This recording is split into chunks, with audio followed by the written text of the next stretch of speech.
The simple answer is yes, definitely, because with General Soleimani to be taken off by Americans in Baghdad airport, the regime has not been able to replace him. And there is other event that has taken place that is worth of mentioning. First, his successor is Ismail Ghani. Ismail Ghani has never had that experience of Soleimani, neither the charisma of him. And after Qasem Soleimani was killed, in fact, and he was elected, for 2-3 months, we never heard about Ghani. He wasn't doing anything. When he went to Iraq, eventually after a couple months or so, the report was that he was not welcomed because he didn't have that charisma to be able to contact the right people in Iraq, in fact. At present time, with Mustafa al-Kazemi to be Prime Minister of Iraq, Ghani is not allowed to go to Iraq unless he is part of a group of politicians or economists. They go there for purpose of doing something. And he has been prevented in fact, to go by himself in order that he may be able to organize the people mobility force that Qasem Soleimani arranged in Baghdad and in Iraq as a general. So that's one point I like to mention. Another one is Syria, and that Quds was quite involved in there and working with Hezbollah of Lebanon, that military wing of that force. They were doing quite a bit. In addition to that, obviously, we know that they had several Sepah, or whatever they call it, like Fatimiyun brigade that they had there, and others. No, they're all gone. Even the Fatimiyun brigade has been evacuated from Syria back to Afghanistan, which is creating even havoc in Afghanistan. And the country of Afghanistan actually is talking about if they find them, they will arrest them because they have created difficulty for the country of Afghanistan, and particularly in its government in there. It's very, very obvious that the Quds has lost its standing within the Middle Eastern countries. Also, I'd like to mention Hezbollah of Lebanon, and I'm pretty sure everybody knows, it's in the media, that every day now we have demonstration in Lebanon that they don't want the regime there anymore because they for whatever reason, at least I can point out that the regime has been supporting the militia in Hezbollah militia and paying for everything. Now, because of the economical difficulty that the regime is facing, is not able to do to supply that anymore. So there's unrest there. They want them out. In Iraq, they don't want them. In Afghanistan, they don't want them. And I don't have a lot of information about Yemen. I suppose that would be the same. So these are the reasons that actually support that, yes, that I mentioned. Yes, Quds Corp has lost its influence and standing in Middle East.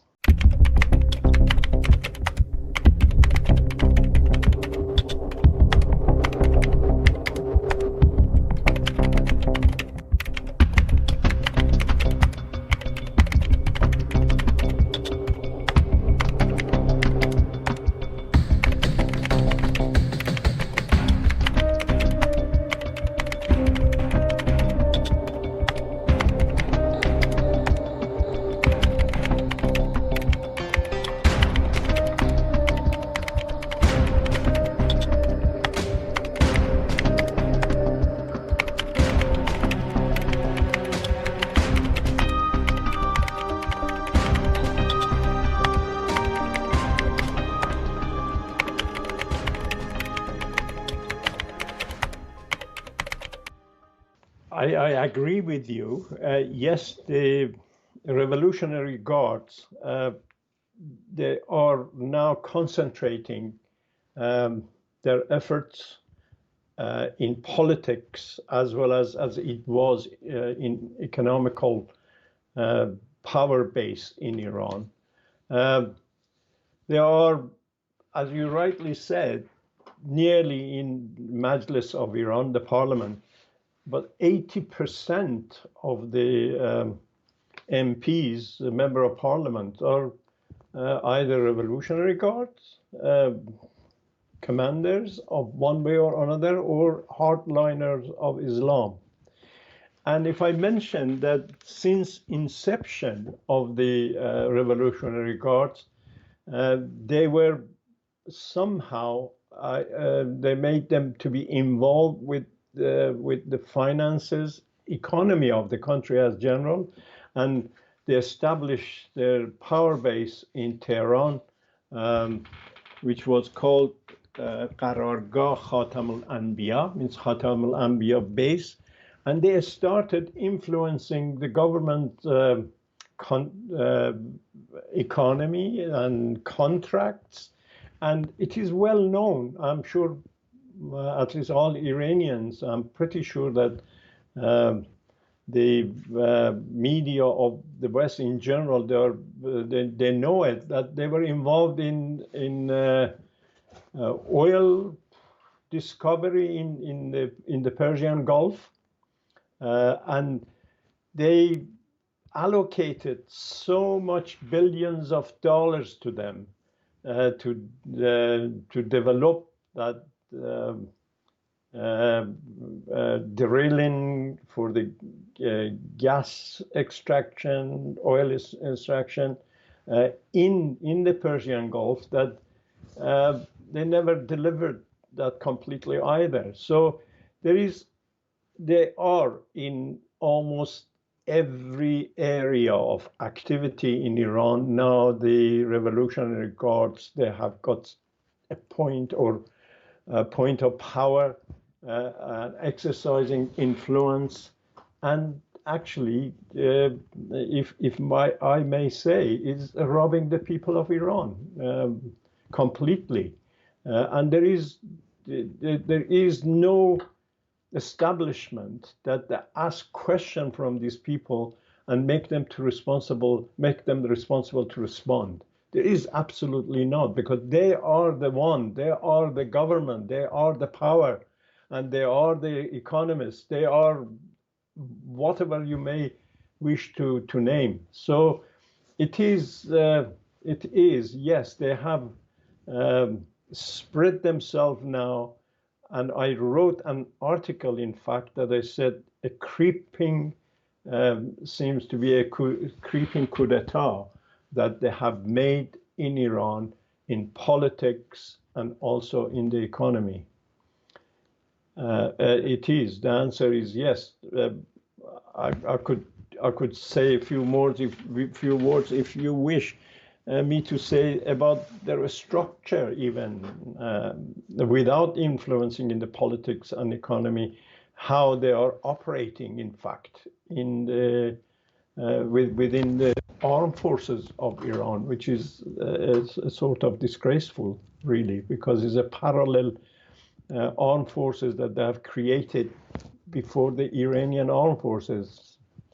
So anyway, my answer to that was that yes, you're absolutely right about the influence of the Revolutionary Guards in the politics, in the judicial system, and also in the economical infrastructure of the country.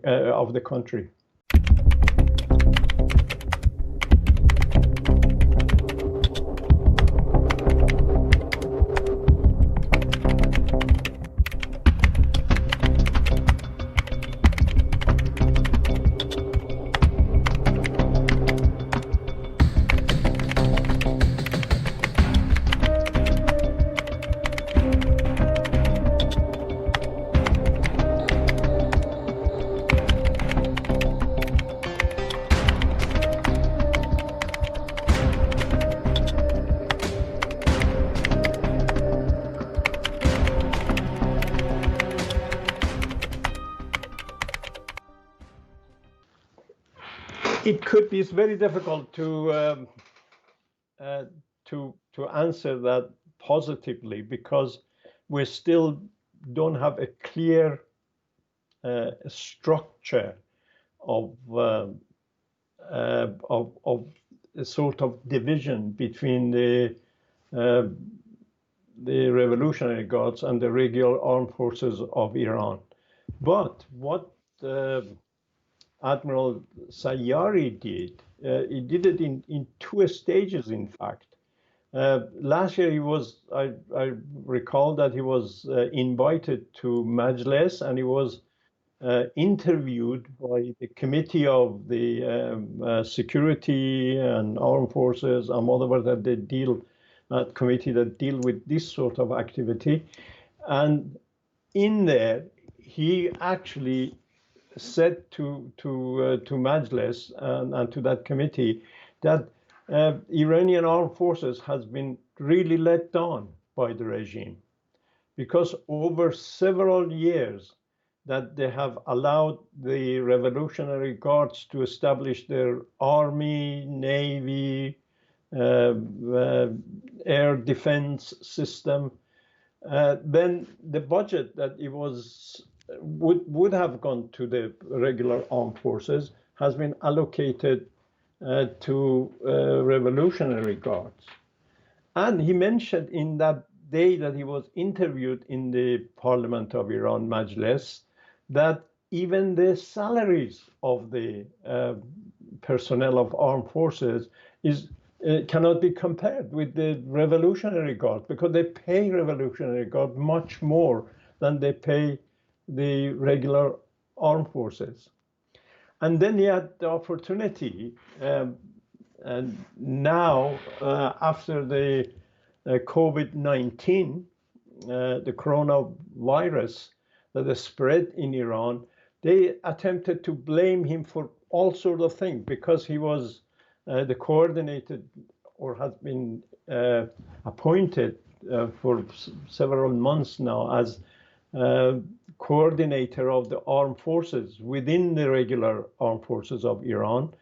And then he took appropriate action in order to keep the personnel of armed forces healthy, in order that they could help and assist people of Iran in this difficult time of the coronavirus, that it was spreading fast. The blame was that he knew much in advance, and he has taken action to prevent his personnel to be to stay away or from the virus.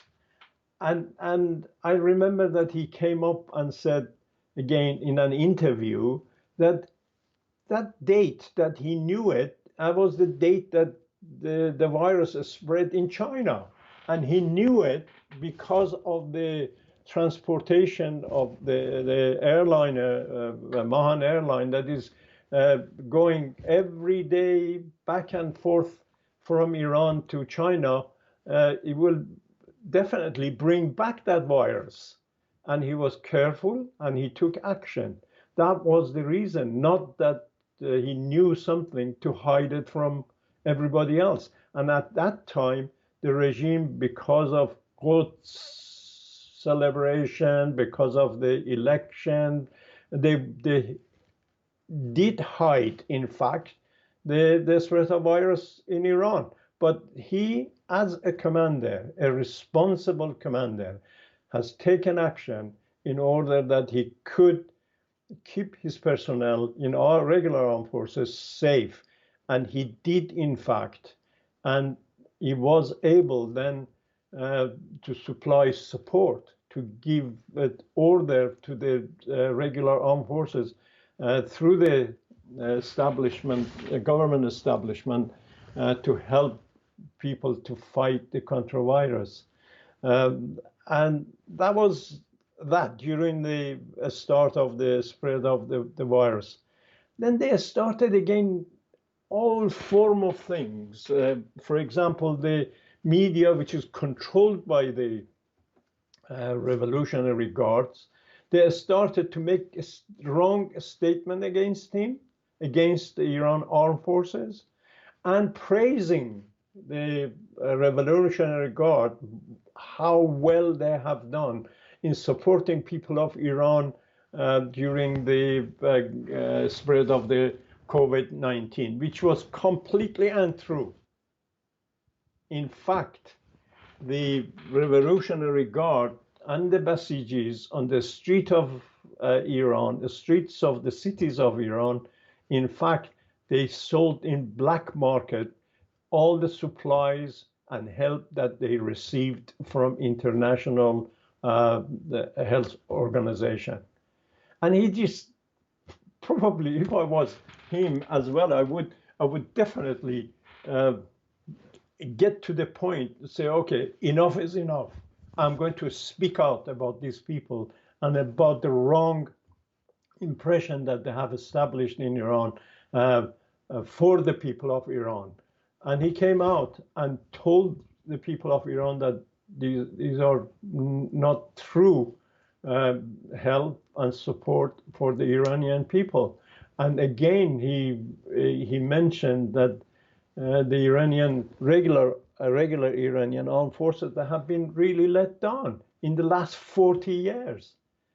Iranian armed forces, they have worked hard. They have worked hard to maintain their equipment and also their discipline in order to be ready in case there is any difficulty from outside of Iran towards Iran, to be able to defend the border of Iran and integrity of the country. And they are ready for it with what we have. But unfortunately, I must say that because of the lack of support, budget that they have not allocated sufficiently to the regular armed forces, their equipment is old, although they maintained well. And I give an example. For example, if Iran right now gets into war with Israel, for example, it cannot stand in that military might and all the new equipment, all the facilities that they have. And Iranian regular armed forces, they have stayed back. And their budget has been misused by the Revolutionary Guards, that now even they call themselves politicians, economists, everything but a military force, that they could, in case of any difficulty that it might be against Iran from outside, to a stand. So this is a bizarre situation that made Admiral Sayari to come out and say the facts and make the people of Iran understand what is going on behind the scene.